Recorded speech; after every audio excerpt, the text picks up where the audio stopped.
Funny associations played through my mind. Old Jimmy Cagney movies about gangsters holed up in the hills, old pictures of railway executives posed around the last spike, and since I was thinking of Russia and communism, I also thought of those formal frozen portraits of Engels and Marx, Lenin and Stalin, that are the iconography of Soviet sainthood. This sounds very vague, and it was, but it was more than a hunch. I suspected that I knew more than I yet understood.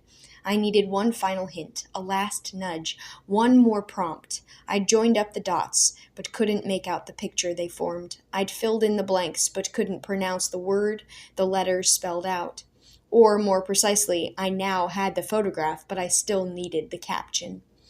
I began looking for it in Washington and found it 3 days later in New York.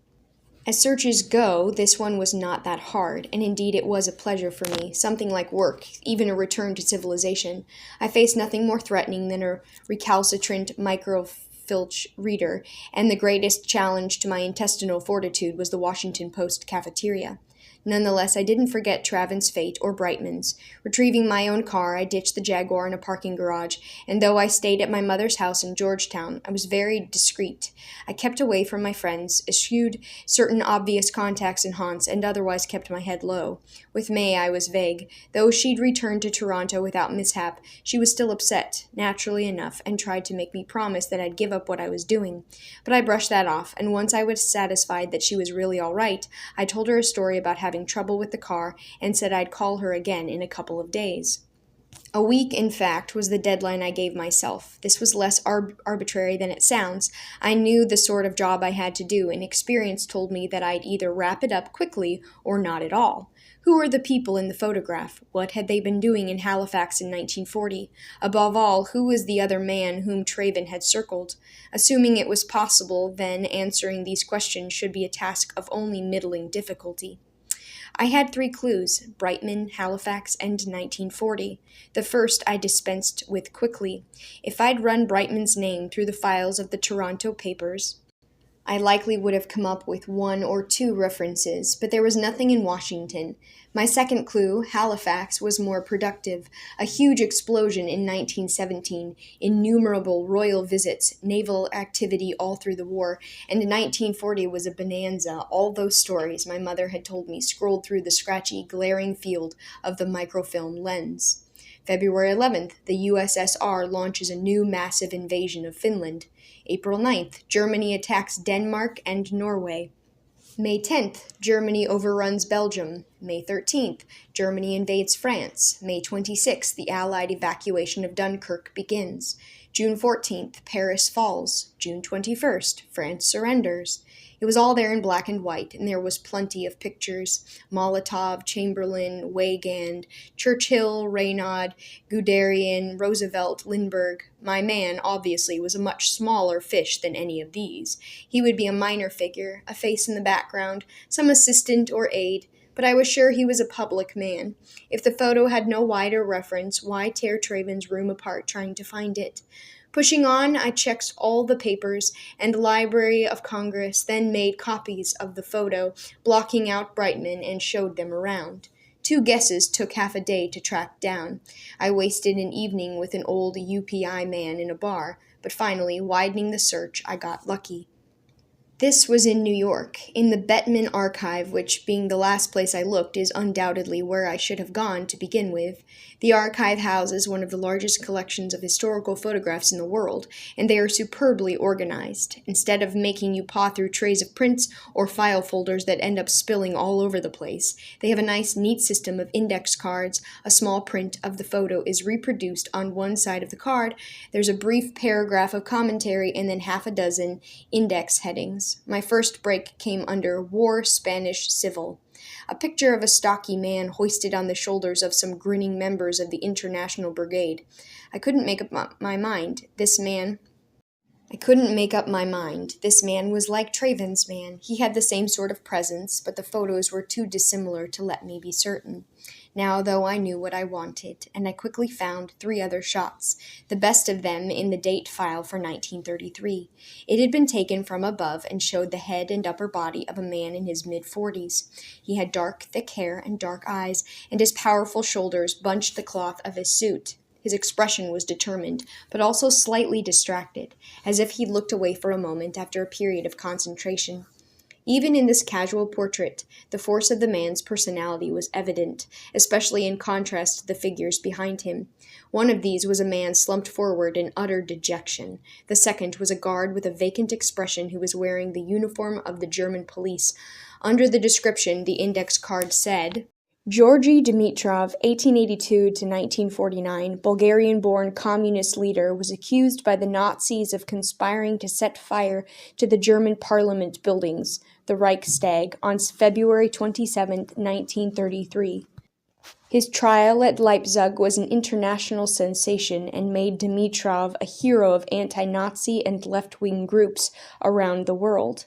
Dimitrov brilliantly defended himself, ridiculing both Göring and Goebbels in court, and was finally released. Marinus van der Lubbe, the slumped figure behind Dimitrov, was ultimately convicted and executed for the crime. Dimitrov subsequently became head of the Comintern and was later premier of Bulgaria. Setting the two photographs side by side, I went back and forth between them, but there was absolutely no doubt. The second man whom Traven had circled was Georgy Dimitrov, the man the Nazis had tried to frame for the Reichstag fire. Georgy Dimitrov, indisputed leader of the Popular Front against Fascism. Georgy Dimitrov, last head of the Comintern. As I leaned back in my chair, there were no fanfares, no ringing bells, just that hush that surrounds any true secret. For that's what it was. From the middle 30s, Georgy Dimitrov had been one of the most important of all the communist leaders, and Brightman had known him.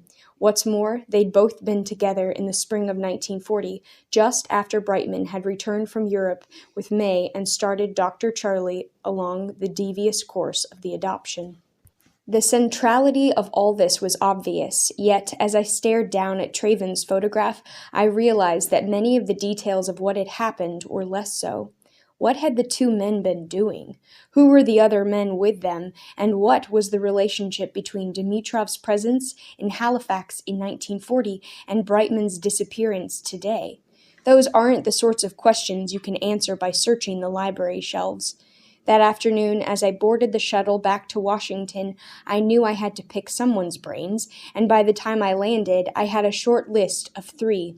At the top of it was a man named Leonard Forbes. When it came to the Comintern, the organization the Russians used to control the communist parties outside the Soviet Union, there are maybe a dozen men in the world who know as much as he does, but no one knows more. A tall, rumpled, genial professor who teaches at Georgetown. I'd met him first during my own miserable spell in academia, and we'd been friends ever since. Now in his 60s and recently a widower, he lived by himself. At 6:30 he was still in his office, but readily accepted my invitation to dinner. I have an ulterior motive, so it's on me. How about Chez Odette's in half an hour? Terrific. When he arrived at the restaurant, Leonard was his usual self, his understated wit slyly poking away at the universe.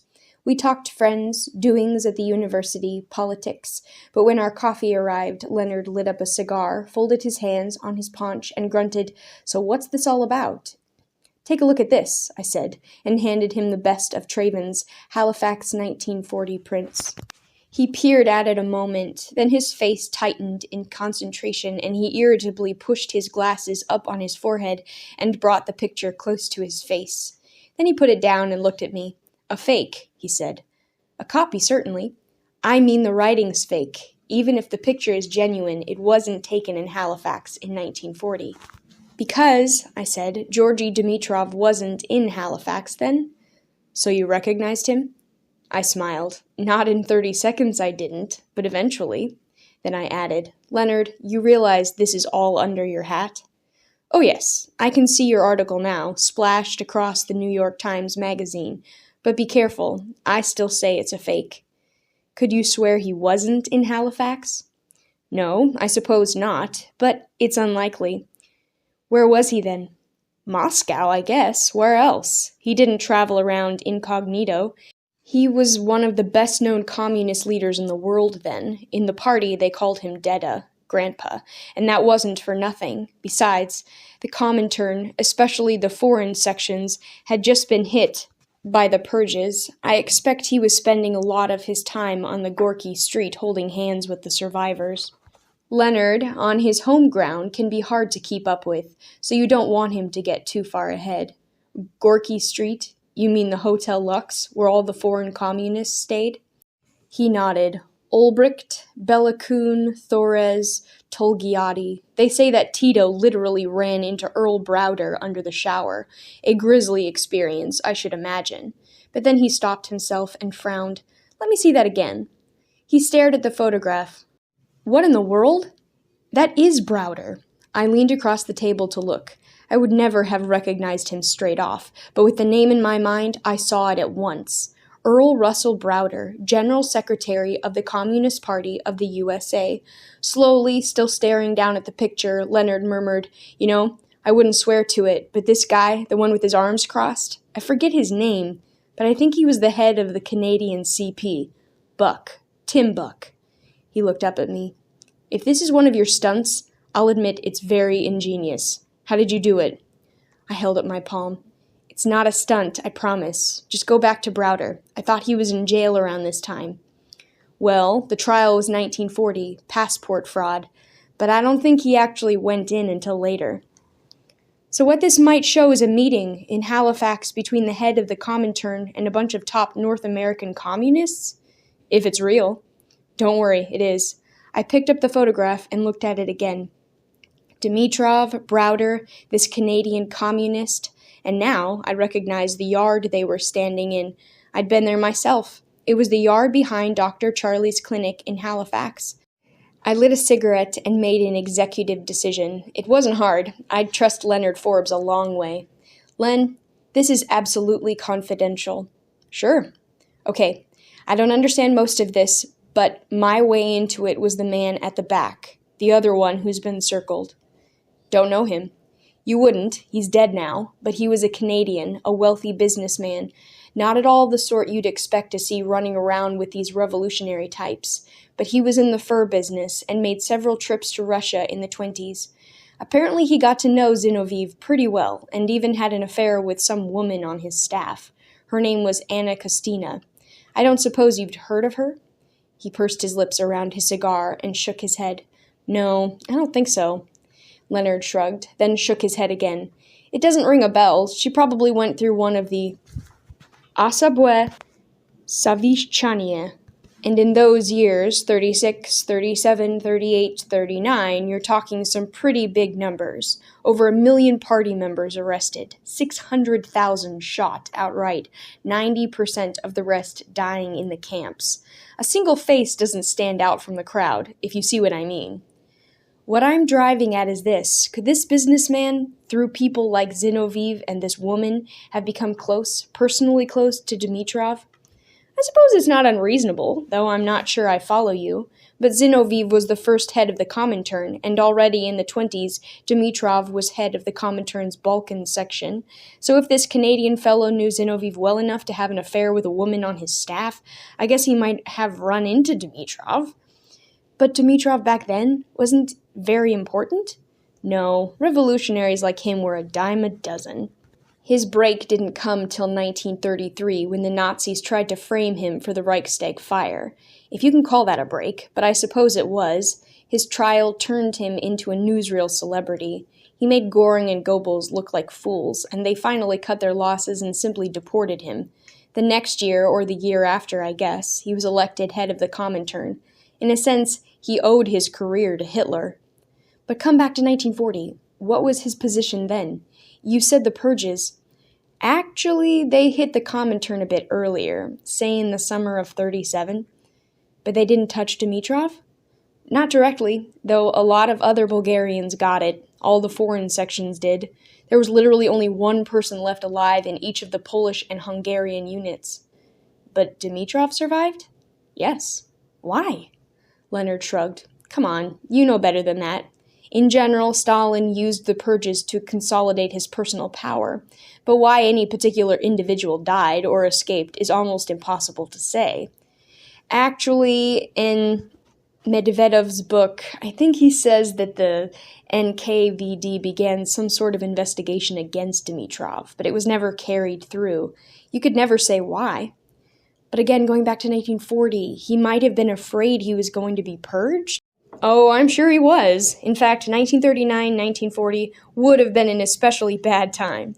Dimitrov, remember, was the originator of the Popular Front. Communists were to unite with liberals and socialists to take on the fascists. CPs all over the world became very popular. You mean until Russia and the Nazis signed the Molotov-Ribbentrop Pact? Exactly. August 23, 1939, Stalin and Hitler embrace in the interests of peace-loving peoples everywhere, and the next week invade Poland together. Overnight, the whole Comintern policy switched right around. Now the Nazis were the good guys, but of course, this was an incredible disaster for the Western CPs, and Dimitrov, to coin a phrase, was their embarrassment made flesh. Now I think of it, it's a miracle that he survived. But he did survive. He remained alive, both personally and politically. He remained head of the Comintern, and in that capacity, if you accept the photograph, he made a secret trip to North America in the spring or summer of 1940. Why? How come? Leonard pushed his lips out, let his chin settle back into the folds of his bow tie, and shook his head in the most professional manner. You can't expect me to answer that. No one could say, not on the basis of this. Guess. Scholars don't guess. But dinner guests do. Have some more brandy, and I promise that nothing you say will ever be used against you. He hesitated for another half-minute, though I knew he couldn't resist. Unlike most academics, Leonard possesses a brain and relishes using it.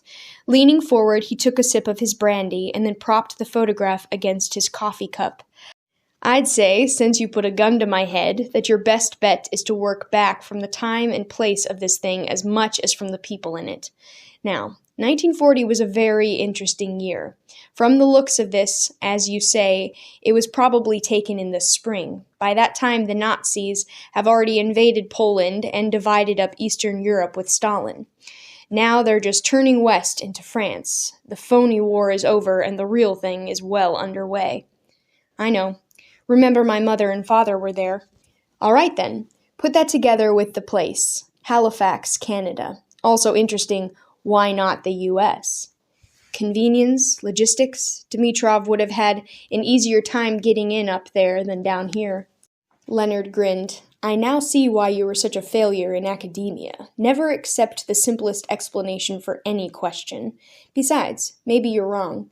Maybe it had something to do with the fact that the Canadians were already into the war while we were still talking about it.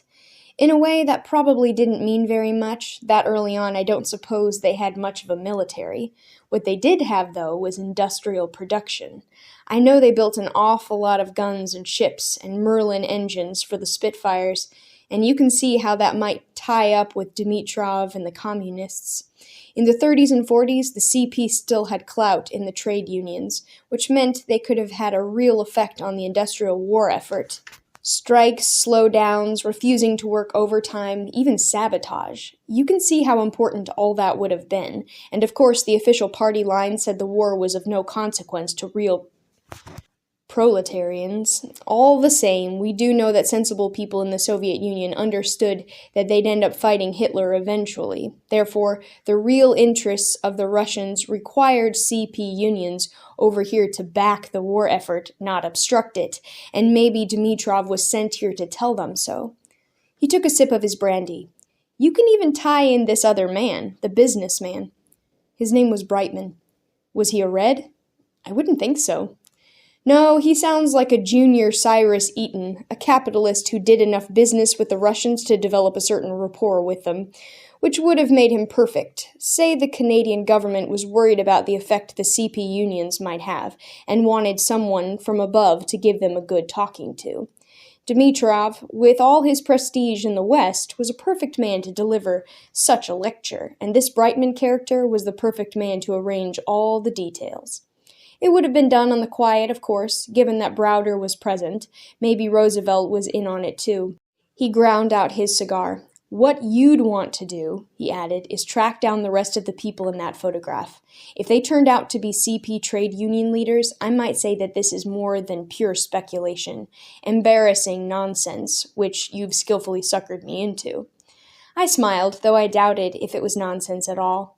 On the contrary, it sounded like an exceedingly reasonable theory. It just didn't do me very much good. If Dimitrov was connected with the child, if not to beat around the bush he was May's biological father, why had he needed Brightman at all? If he'd come to Halifax on legitimate political business, why the complicated scenario with Dr. Charlie, the passport, and so forth? I said, "So your explanation is entirely political? I mean, you can't see Dimitrov having any personal reasons for being there? You said he was under suspicion, that the NKVD was already investigating. Could he have been defecting? At least thinking about it?" Leonard made a face. "You're asking a lot of me from one photograph. Who knows what he was thinking? He didn't defect, we know that. Almost none of them tried to escape that way, even when they had the chance. They were communists, remember? Absolutely loyal, even as the gun was pressed into the back of their necks. And if Dimitrov was thinking about it, how come he ended up next to a Stalinist like Browder?" "What about his family?" I asked. "Do you know if they were in danger?" "If he was, they were. That goes without saying, but I don't think they were in any particular danger." I took a sip of Drambuie, considering this. My mind had been following the obvious track, the dotted line that wound through all this history. If I dug down, would I discover the treasure? It was remarkably close to Granger's outline. Dimitrov, a major communist with connections that led back to Zinoviev and other people Brightman had known. Dimitrov, he hadn't been purged, but in 1940 he would have been worried. It all fitted, but something was missing, until, as it were, I pushed in my shovel at random. He did have a family, however, a wife, children. He was married twice. His first wife died early on, I think before the Reichstag fire. I'm not sure whether they had children or not, but he adopted a couple with the second woman after the war. Fanya, Boyko, there may have been another. The Bulgarians always made a fuss about it, kindly Uncle Georgie, and so forth. Somehow I managed not to give myself away, but there it was, surely. Dimitrov, in mortal danger, had been unable or unwilling to save himself, but had wanted to rescue his child. Later, having survived, he redeemed himself with fate by rescuing two others. Of course, that still left plenty of questions. Had Dimitrov brought May with him to Halifax, or had Brightman? Was it possible, in fact, that Brightman's efforts had been a form of insurance, a second option if Dimitrov hadn't been able to make the journey himself? Above all, why should any of this concern people so desperately now? Why wasn't it merely a curiosity, an anecdote, I could tell Leonard, and which we might turn into a footnote? Finishing my Drambuie, I could feel all these questions well up in my mind, but for now, at least, I held back. The waiter hovered with coffee. I waved him away. Leonard looked tired, and he'd given me so many answers it seemed ungrateful to ask him for more. I drove him home. He lived just across the Fairfax County line from Arlington, and by the time I headed back, it was just past 11. Staying off the turnpikes, I took my time along Wilson Boulevard to the Key Bridge, then headed back into Georgetown, coasting sedately down Q Street just before midnight. These blocks, making a village, are where Washington's rulers live, on quiet, narrow streets behind black wrought iron fences and neatly trimmed hedges, in tastefully restored terrace houses with bow fronts and carved lintels over the windows. My father had bought a house here when his own father had died, and my parents had always kept it, giving them a place to call home as the State Department shunted them all over the world. It was small, the end door in a row of 3, white-painted brick, wrought iron railings for the tiny 3-step stoop and wrought iron grills over the first-story windows, a graceful dormer roof for the attic. I had always loved the house, but with my mother's passing it had turned into a problem. I couldn't bear to sell it, but I didn't want to live in it, and so I used it now as a pied-à-terre on my trips into Washington. Given the taxes, it was a luxury I really couldn't afford, but tonight I was grateful for it. There was only one disadvantage. As with most of these houses, there was no garage, not even a lane, and the curb was so jammed with cars that I had to park around the corner, halfway up the next block. The street was quiet. Slamming the car door seemed an uncivil disturbance. Over on Wisconsin, the traffic made a soft, cozy hum and the wind rustled gently through the trees. Old oaks whose shade was so thick that you were cool even in summer. I walked along in their shadow. On my right hand, the parked cars lent a soft sheen to the night. As I walked on, memories swelled in the darkness. No wonder, my whole childhood had been spent just like this, coming back to this house. My return rendered all the more poignant by the certainty that I'd soon be leaving again. I could never walk down this street without getting the same old feelings, anxious expectancy, then glad recognition, and finally a fresh flowering of excitement because the place was never quite as you remembered. I loved it here. So had my mother, probably more than I had. After my father had gotten her out of France, she'd lived here for almost 8 months by herself, and she always claimed that it made her feel completely at home. It was so old, she said, and almost inconvenient enough to be French. Indeed, the house was really her house. My father had liked it, of course, but I associated him more with our summer place in Pennsylvania, or our cars, one old Packard especially, or trips to New York on the train. But now I'd reached the door, 3 stone steps. Then you're inside. Now I stood in the hall, its shadowy perspective stretching before me, the maple floor and oak paneling softly gleaming. To my left, a little light filtered into the dining room and glittered against the glass doors of a cabinet. Flipping on the light switch, I hung up my coat and went straight upstairs, but instead of going into my room, I ascended the narrow, switchback staircase that takes you up to the attic. I'm not sure why. I must have been thinking of my father, still caught up in the train of memories I'd brought into the house, for the attic had always been his retreat. There were 2 low rooms. The smaller of these had always been a storeroom, the larger my father's study, where, after his death, my mother had kept those of his possessions she couldn't bear to part with. I opened the door. Nothing here had been changed for years. Thus, since I knew precisely what to expect, there was an instant when that's what I saw, the past forming itself from the soft highlights within the shadowy gloom. There were the Art Nouveau curves of his Horta armchair, the neat rows of foreign relations lined up in the bookcase, the framed foreign service map with its washed-out colors that would always be the world to me, and beneath this sat his desk, with its serried ranks of framed photographs, my father's graduating class at Foreign Service School, my father, pinched in a high collar, helping the embassy staff bid farewell to some ambassador, my father at meetings and conferences, my father playing center field on the consulate softball team, and my father, fixed smile on his face, shaking hands with all those names you can barely remember. Atchison, Doles, Christian Herder. For a second, as I say, that's what I saw, but then I realized what was actually in front of my eyes. It would be wrong to call that room a shambles or say it had been dismembered. That would imply a degree of violence that just wasn't there. But someone had taken it apart just the same. The spine of every book had been sliced open with a razor, but so neatly that a piece of tape would mend them again. The old map had been pulled completely apart and then neatly propped against the side of the desk. And although every one of those photographs had been removed from its frame, all the pictures and all their little cardboard mats were arranged in separate, neat piles. Brightman's house, Traven's room, and now this. I was almost too tired for shock, and the question, what were they looking for, barely registered.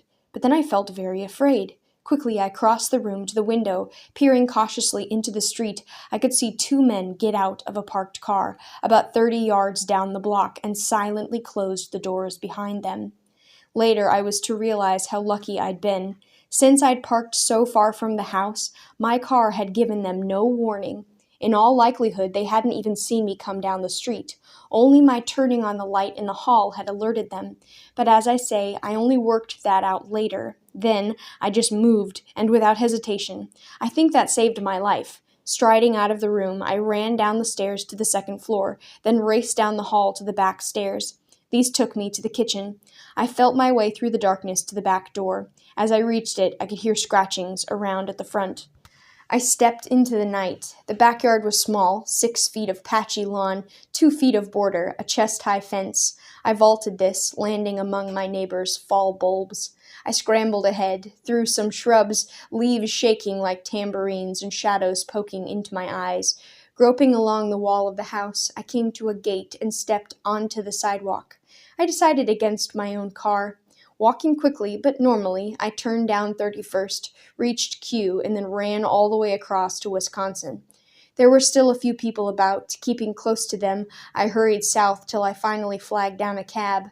Half frozen, I slumped down on the seat and told the cabbie to take me to the Hay Adams. It's expensive, but that night it seemed far safer than home.